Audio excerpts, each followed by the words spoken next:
Au niveau du grand observatoire, on fait aussi l'entretien. Donc on vérifie si toutes les ouvertures sont fonctionnelles et puis l'entretien qui est devant. Parce que évidemment les gens veulent voir les oiseaux et des fois ils peuvent être empêchés à cause de la végétation. Donc on fauche devant et là ce qui se passe c'est quand on a commencé à faucher, on s'est arrêté au bout d'un moment. Alors c'est vrai que les personnes qui regardent les oiseaux ne sont pas forcément très contents. Sauf que dans la végétation à côté, on a retrouvé une plante qui est, alors pas forcément patrimoniale, mais qui devient de moins en moins commune, on va l'appeler comme ça, qui est une gesse, la gesse hérissée, et donc qui est dans la végétation. Et donc là, on avait plein de gesses hérissées. Donc finalement, on a laissé ce patchwork, cet amas de végétation, peut-être au détriment du monde ornitho, des ornithologistes qui essayent de voir les oiseaux. Alors, je pense qu'ils ont une vue quand même, on peut le regarder, ils ont une vue qui est possible en profondeur, et une vue qui est moins possible juste à côté. Bon, cependant, voilà, il faut essayer de trouver un équilibre, et là, pour l'instant, c'est la seule station qu'on connaît de gesses hérissés. Très bien.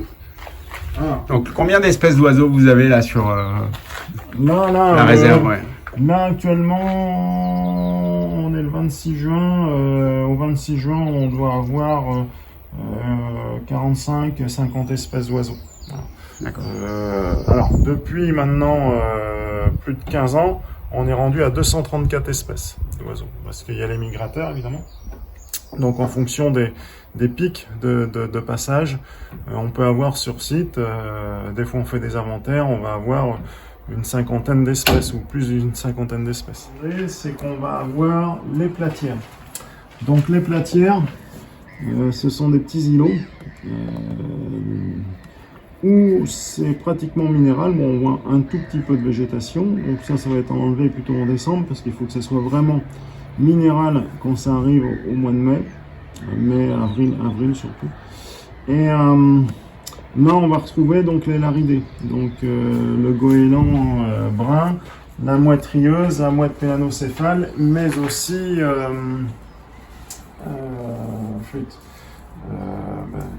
m'échappe pas.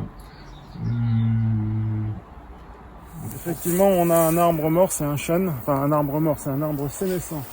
C'est-à-dire que là, on a un chêne, un ancien chêne Cécile qui a été mis en pétard avec une statue qu'on a installée au milieu du lierre, notamment pour un aspect un peu éducatif, de présenter que c'est un arbre refuge.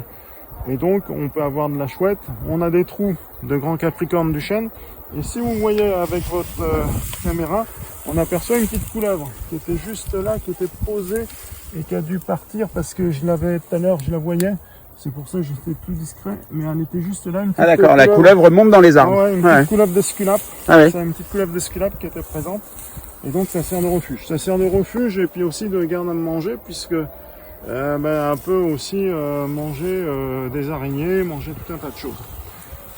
Donc cet arbre-là, il faut savoir le gérer dans le sens que c'est un arbre vieillissant, il perd ses branches, et puis on a l'espace naturel sensible avec un chemin, et c'est toujours l'adéquation, l'accueil du public et la préservation de la nature. Donc là, on a un petit peu élagué l'arbre sur commande, donc on a un élagueur professionnel qui est venu, et de ne pas toucher à certaines cavités. Donc ce qui était très dangereux et ce qui pouvait emmener des accidents, ça a été nettoyé, et cependant, on laisse l'arbre qui est présent. D'accord, pour garder notamment les espèces. Alors, on avait mis des pièges aussi à côté, des petites pièges boîtes fauves à empreinte, parce que c'est là où aussi peut être l'hermine. Et donc, finalement, on n'a pas vu l'hermine, mais on a vu beaucoup de passages de hérissons d'Europe, qui est aussi une espèce protégée. Donc, c'est bien de savoir la population, d'avoir une indication sur la population d'hérissons. Mais on a vu surtout une nouvelle espèce qu'on n'avait pas remarquée, c'est le laireau, donc une espèce de grande souris, le laireau qui est présent, donc, et qui va se déplacer de branche en branche ou avec aussi des lianes. Donc ça, c'était pas mal de voir cette donnée-là. Merci.